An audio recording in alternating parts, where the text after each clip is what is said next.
My love of the TV series Smallville is well documented, and there's one rewatch podcast that's always at the top of my queue.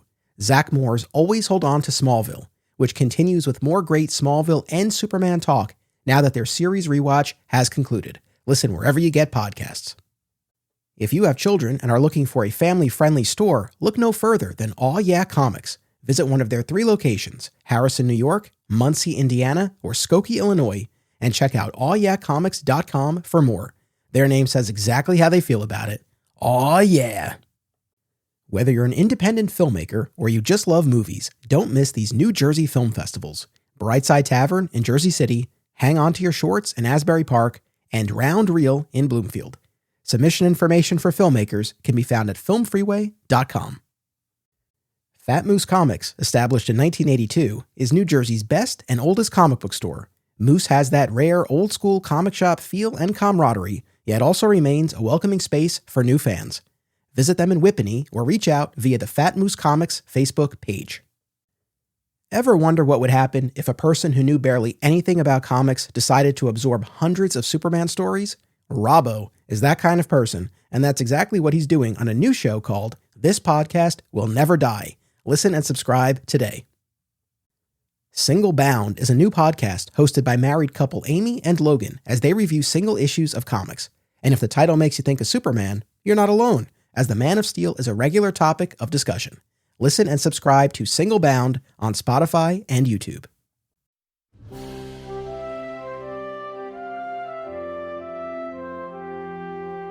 In the 1950s, George Reeves embodied the Man of Steel in Superman's first television adaptation, from its gritty black and white beginnings to the kid-friendly color years.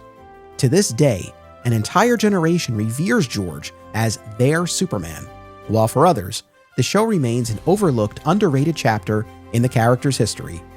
On this podcast, we bring everyone together as we break down each episode of Adventures of Superman, examining it within the context of the series itself, as well as the larger Superman mythology.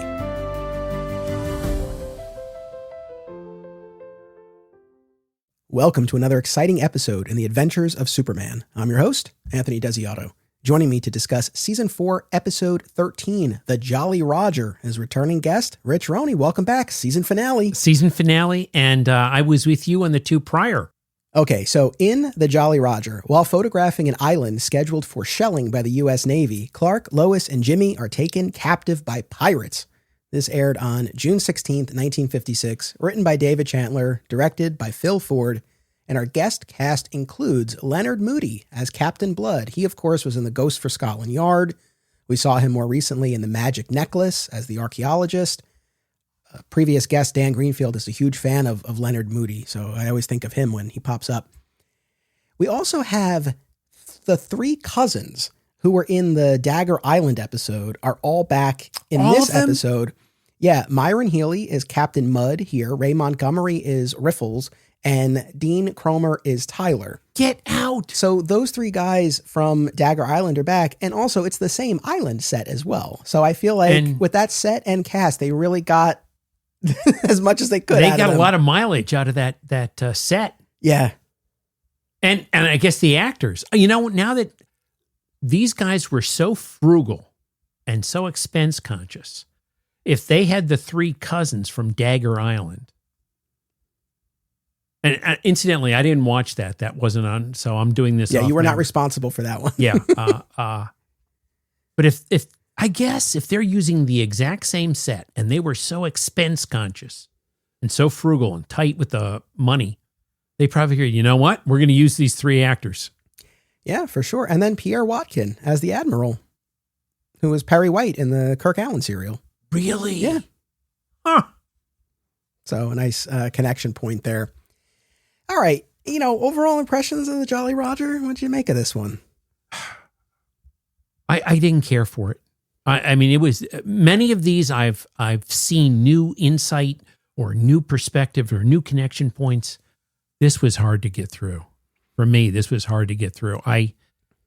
To your point, I do remember tremendous similarities to Dagger Island. I thought that was a better story. There's just things here that decimated or it didn't have credibility. Like, they were there for generations, these pirates. At least they had women on there, but they were there for generations. Well, but on that note, I mean, the only women we see are the ones who are there with who we find out are the criminals, right? Were they? I don't. Well, I guess it was kind of, actually, you know what? It was kind of nebulous exactly what the configuration was. Yeah. Were they all there together? That I don't know. Because I did have that same question as well. Yeah. How have they existed? Yeah. Just dudes. Yeah. What about, progeny? Yeah. So I think that's kind of an outstanding question. But overall, I think I felt similarly as you did. There were a couple of genuinely funny moments, which we'll talk about, that I liked. There's a key moment where Clark is prepared to reveal his identity, and that was a standout. That reminded me so much of Through the Time Barrier. Yes. I mean, when I knew it would come to this, or I knew someday it would come to this. And there's a very similar moment earlier on in the Color era with the magic necklace, similar type of thing, where really? he's like prepared. So, that stood out, but overall, I did not find this compelling. And I think I can pinpoint why, because I feel like there's really not much in the way of tension here. It's really just the only reason why he can't solve this problem right away is that he can't sneak off to change it into Superman. And I feel like I tend to not get a ton out of those episodes. Now, an episode like Shot in the Dark, for example, where his identity is at risk in a more direct way, like he's been exposed or there's a risk of him being exposed, that's different. I kind of can sink my teeth into that a little bit more. But an instance like this, where the setup is really like, this could be over in a minute, but for the fact that like he can't get away, I don't know. It just doesn't do a lot for me. What I found, and this is a non sequitur, so I'm going to hit it and then come back. Anthony, for me, and I grew up with these things, and I know I've belabored things for your listeners, but I can remember as a child in the 1960s watching these things or planning my day around these things. What I found interesting now watching last week's episode and this episode, this is the only two times I've ever seen Clark really given recognition as a pilot. Now, once again, I mean, when we saw the Phantom Ring, the bad guys go, "Yeah, Clint, we know you've got a pilot's license. You can fly a plane." Yeah. And here, early on, and I know you're going to go through the beats, but when Perry sends them to the island, Kent, you can handle a seaplane. So all of a sudden, he's a very proficient pilot. And it kind of undercuts Lois being snippy and going, "Well, you're not, we knew you'd be a milquetoast." So, they didn't tap into that with Jet Ace, but these past two episodes, he's been given kudos as being a proficient pilot. Yeah, no, very much so. All right, here, we'll get into this. So we open at the Daily Planet. Perry assigns Clark, Lois, and Jimmy to report on a deserted island in the Pacific scheduled for shelling by the U.S. Navy. Yeah, what, you had something? I think he called him Flashbulb Olsen. Yes, Flashbulb Olsen. So this is one of the genuinely funny things for me. So there's a bit of a misunderstanding here. It's not just on Jimmy's part, I think, because Clark has a strong reaction too. It's like, you want us to be on this island that the Navy is going to shell for target practice. And Perry's idea is this will be for this Sunday supplement. And Jimmy has a line that really got me where he's like, "I hope there's a Monday supplement that explains how we gave our lives for the Sunday supplement." Like, that was great. Yes. Yeah, genuinely funny. I agree. So I like that a lot. And then, of course, Perry clarifies he wants them to do before and after photos. And yet again, I am always struck by the expense account, the budget that this paper has, where they're sending 3 people for this. I'm always struck by it, especially kind of through a modern lens where we know how dire the situation is financially for newspapers. So it's always wild to me. But that's our setup for this. Very funny line from Jimmy. Upon arrival on the island, the crew is instantly taken by a band of pirates, or rather descendants of pirates who were stranded there 300 years ago, right? Because initially they say the ship, the Jolly Roger, right, crashed, shipwrecked, whatever, 300 years ago. And then there's more of an explanation about them being descendants. Agreed. There's another funny bit here where Captain Blood is introducing all of the others, and it's like Captain Blood, Mud, and so and on. Schultz. And George Reeves killed me with this because he does a double take. He's like, Schultz. It's very quick, but it's I so did see funny. it. I did see that. Yeah. Yeah. So it kind of starts here and it continues for a lot of it where I don't know. Our crew seems more bemused than anything else with these pirates, especially initially, right? Yeah. Because they're clearly kind of off their nut. And our crew, is kind of playing along, I think, more than anything else. To me, there never seemed to be any genuine danger, right? And like you said, that's a perfect choice of words. They're kind of just playing along with these guys who have a screw loose. Yeah. I mean, it's very deep into the episode before Clark finally says, hey, the Navy's going to be firing at this island. Now, obviously, things do, that doesn't solve the problem for them. So maybe that accounts for why Clark didn't say it earlier. But that was kind of the thing in my head all along. It's like, why, other than the fact that we need to have an episode, it's like, why are we going along with this? And the other thing that when I watched this in preparation for today's chat, what sort of research did the Navy do? Well, in fairness, they do account for that later on when Superman lands on the Navy ship and he's talking to the Admiral and he's like, there are pirates on that island. And the Admiral's like, no, our scouting party searched the island. Oh, I missed that. And he's like, oh, they must have hidden from your party. So they do account for it, but it's like, how good a job. Now, I don't know though. On the other hand, if these pirates really have lived there their whole life, presumably they would maybe know where to hide, where they could evade a search party. Okay. I guess I can go with that. But I'm glad that there was at least that line later, because that was my thought watching this. I missed that. I'm sorry. Where I was like, how much of an investigation did you guys do before you're going to blast this island to smithereens? Yeah. So they did do something, but the Thank you. pirates, I missed that. Yeah, no, all good. All right, so our crew is brought to an area with other prisoners who claim that their plane crashed 3 years ago while on the way to China, though Jimmy is suspicious. I liked this bit, that Jimmy is suspicious of those two guys. I mean, I don't know what it is. It's hard to say what it is that triggers Jimmy, but I just kind of like that notion that his antenna went up. I agree. A little savvy from Flash Bulb Olsen there. Good old Jiminy. Well, maybe he learned ever since the thing with uranium-183. Yeah. Charged with mutiny, Clark asks his captors to prove they're really pirates. Captain Blood shows off a treasure chest worth $1 million, but Clark remarks that pirates bury their treasure. After Blood leads them off, the other captives, who seem to actually be bank robbers, hatch a plan to make off with the loot. So, what is your read on these quote-unquote pirates? That they are actually descendants of true pirates who landed there and they've just lived their whole lives here and they've concocted this fantasy? That's what I've concluded. I got to tell you, Anthony, to be honest, I checked out pretty early in this episode. Fair enough. I get you. But that's what I concluded, that they were just the generations from the original pirates that landed there. And these were the offspring, and they just sustained that belief system and that culture. Yeah. It definitely seems like the leader is the most off kilter, And Myron Healy, who was one of the cousins in Dagger Island, from what you said. And he was a pretty decent guy in that, as I remember. I think he was a playboy or something, but yeah, he was willing to share. Yes, good memory. And I loved that episode where he made the cannonball so hot, Superman. Yeah. That it blistered, didn't help Jimmy down in the right in the pit.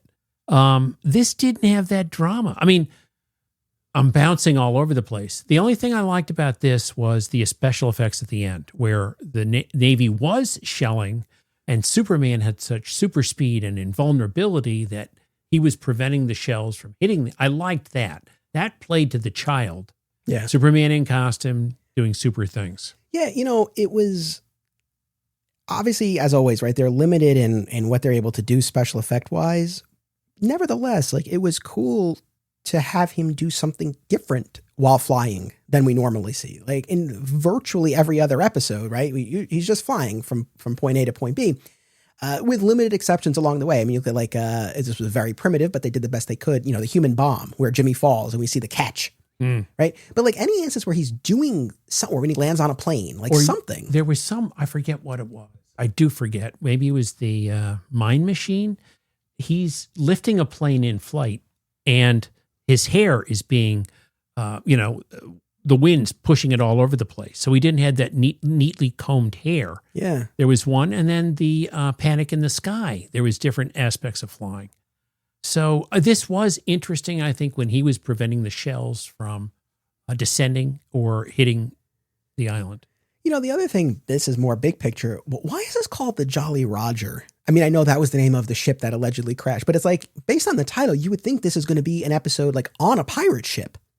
Yeah, here, the Jolly Roger, I did have that expectation. Yeah, I mean, if you're going to call it that and deal with pirates, why wouldn't you have a ship? Why would you do it on a ship? Yeah, even if the ship was, well, I guess that would ruin it if it was like in a bay or something and ran aground and they couldn't get it out, but that was still their headquarters. Yeah, but then the Navy might have seen it. True. Okay, so Captain Blood takes our crew to an unearthed landmine, which prompts Clark to remove his glasses. Before he can finally reveal his identity at long last, Blood takes them back to his camp. But that moment where he takes off the glasses, and what does he say? He's like, I figured I'd have to do this one day, something like that, right? Yes. Or I think your memory is sharper than mine. Or I figured this day would come sometime. Yeah.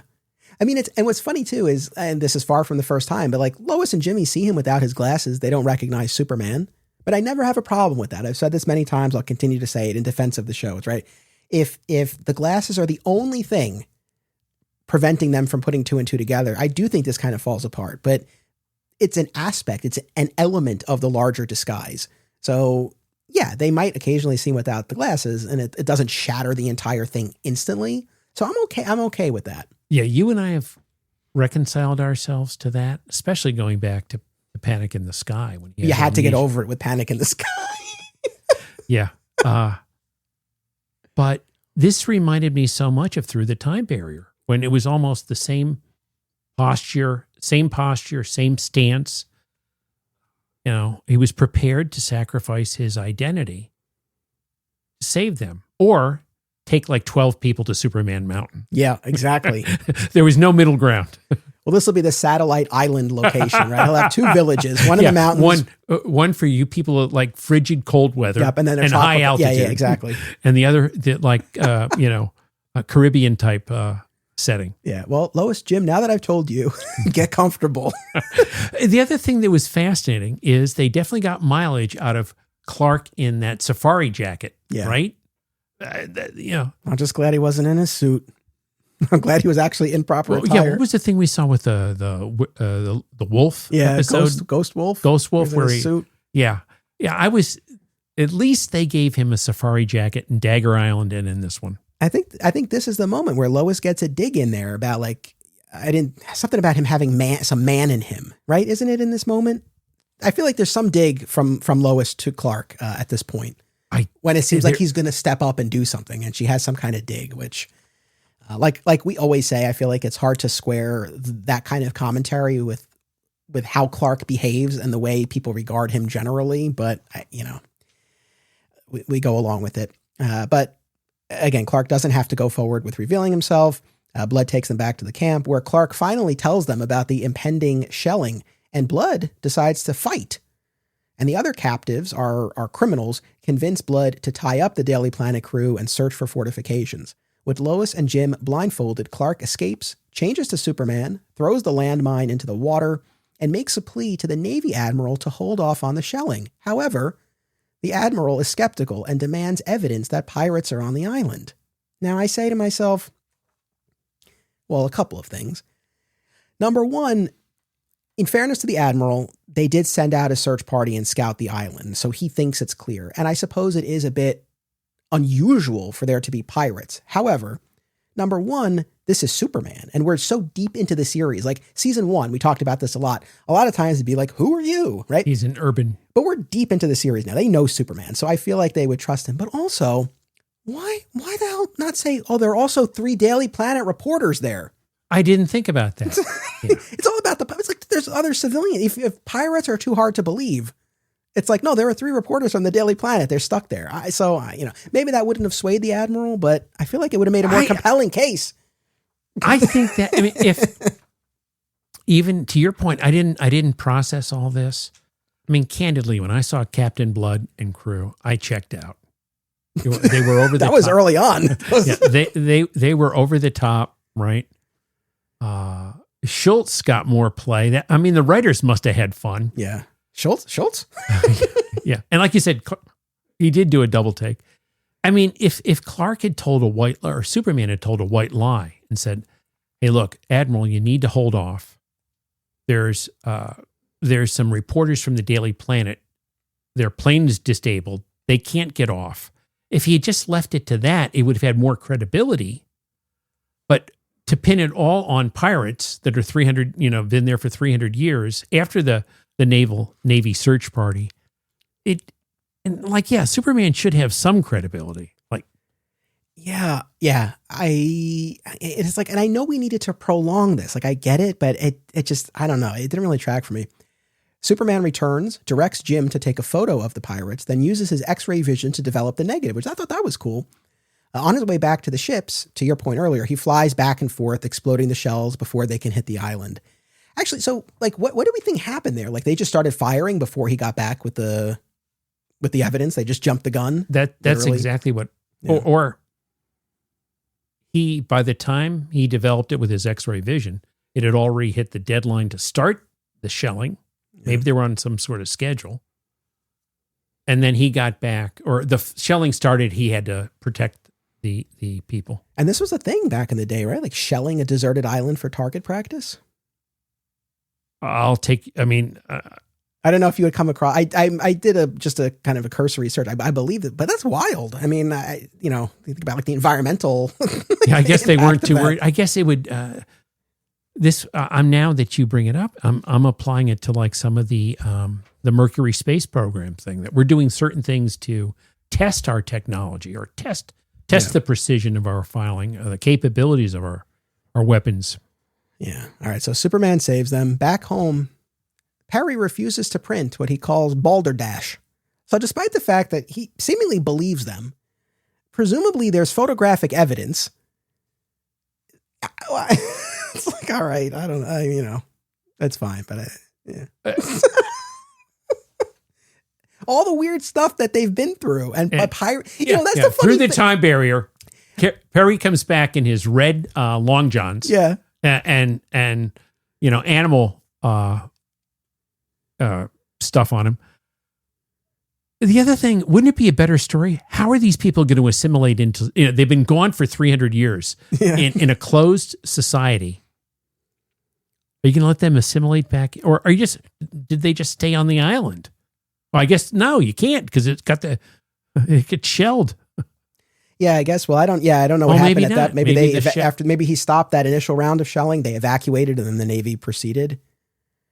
I don't know. Yeah, but Perry's disbelief. Yeah, it's in keeping with the show, right? Like, how many times have we had one or more members of the staff think that someone else is playing a trick or not being serious or whatever? I mean, in this case, though, it's not that he even seems to think that, but I guess he believes the public wouldn't believe it. I don't know. All right, so that's our episode. I mean, that's the end of the season. Anything else you want to say before we give our rating?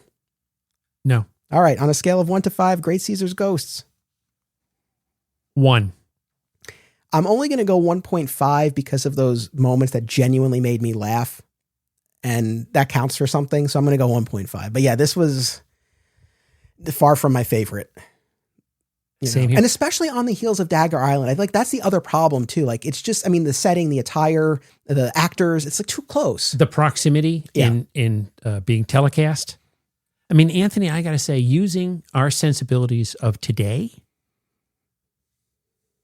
season 4 started weak and it ended weak. There was no theme. Well, I guess that wasn't what they did in the time. These things were pumped out.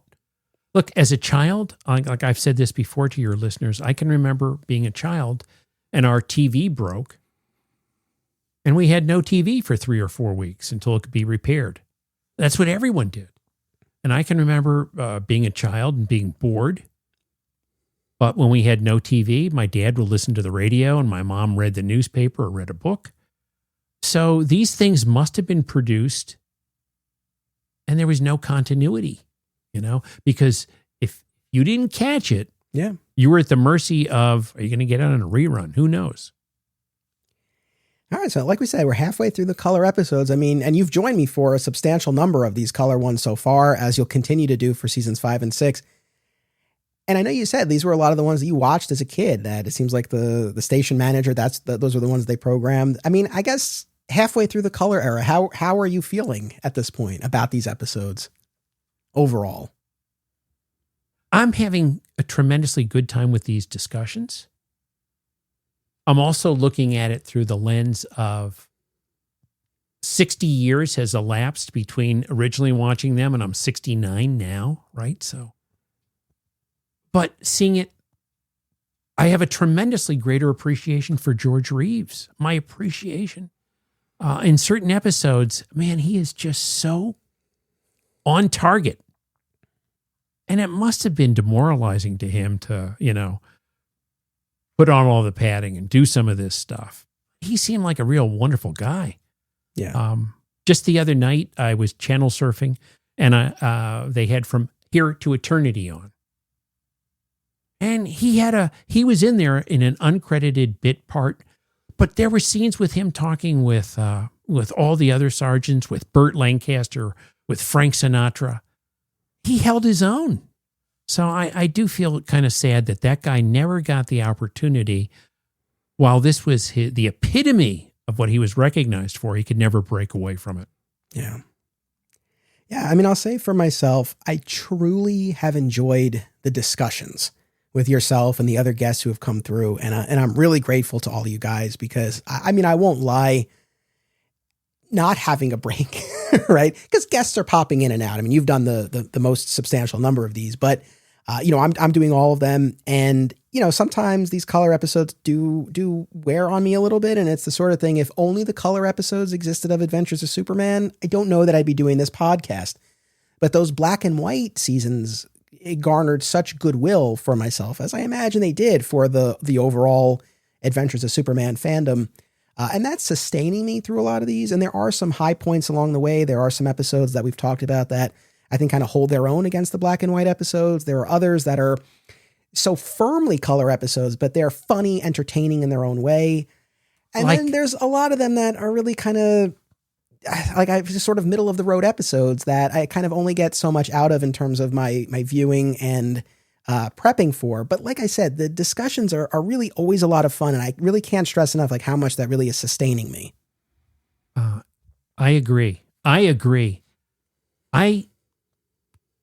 When I prepare to watch these and then discuss with you, I prepare more, right? You've seen my notes. If I were just casually watching this, if I was channel surfing and the Jolly Roger came on, another channel real fast. But as you say, the first 2 seasons, the first season was a crime drama. What occurred to me as you were just speaking, I need to distill this idea, but everything was so consistent in presentation. It's comic book stories and the TV show. They were aimed for the same audience. They had so many overlaps between the same story appeared both in the comic and on television. I think in today's world, we've seen it. There would have been a child show, animated, and that would have been its environment. And then they would have done a darker, like a Smallville, or even something more intriguing. But that's the sensibility of 2025, not 1955. Yeah, for sure. And look, I constantly remind myself of this, and I say it on the show, and I'll say it again now, that we do recognize the various limitations in terms of time, budget, technology, and censorship or self-censorship. I mean, we were at a time for both television and the comics, right, where we really were toning down the violence or any sort of suggestive content. And so, yeah, these color episodes were very purposely far removed from where the show started, certainly in season 1. And so I can get that. I can understand that. I can appreciate it. At the same time, it doesn't, if I'm encountering a color episode that really doesn't light my fire, understanding that context still only really gets me so far. It's like, okay, I get it, but I'm still only going to love it so much. But like I said, we love this version of the character and this George Reeves depiction. And as I've said from the start, like the show, I think deserves the time and attention of an episode by episode approach. And that's why we're sticking with it. And we're going to have fun with seasons 5 and 6 as well. But Rich, thank you so much for joining me for all these episodes. Thank you for inviting me. Can't wait for the next batch of them with you. I mean, I can wait because I need a little break, but I'm excited for the next time you and I talk. Sounds good. As am I. This has been wonderful. Audience, thank you for coming along on this ride. And especially to those of you who really comment every week. There are a number of you I hear from regularly, and I really, really do appreciate that. So thank you. If you have not listened to my other podcast, Digging for Kryptonite, a Superman fan journey, please check it out. We cover Superman across time and media, so it's much broader in scope than just the George Reeves series, though we have talked about the Reeves series on there as well. So if you've never listened to it, give it a chance. We have over 200 episodes, so there's a robust back catalog to dive into. Thank you all. Make sure you come back. And until then, as always, remember, only Superman can do super things.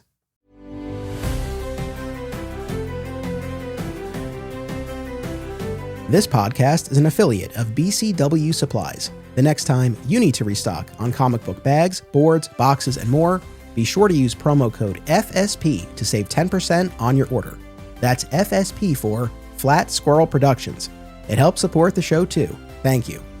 Another way to support the show and receive exclusive content, including the spin-off podcast Beyond Metropolis, is by becoming a member at patreon.com/Anthony Desiato. My sincere thanks to all patrons.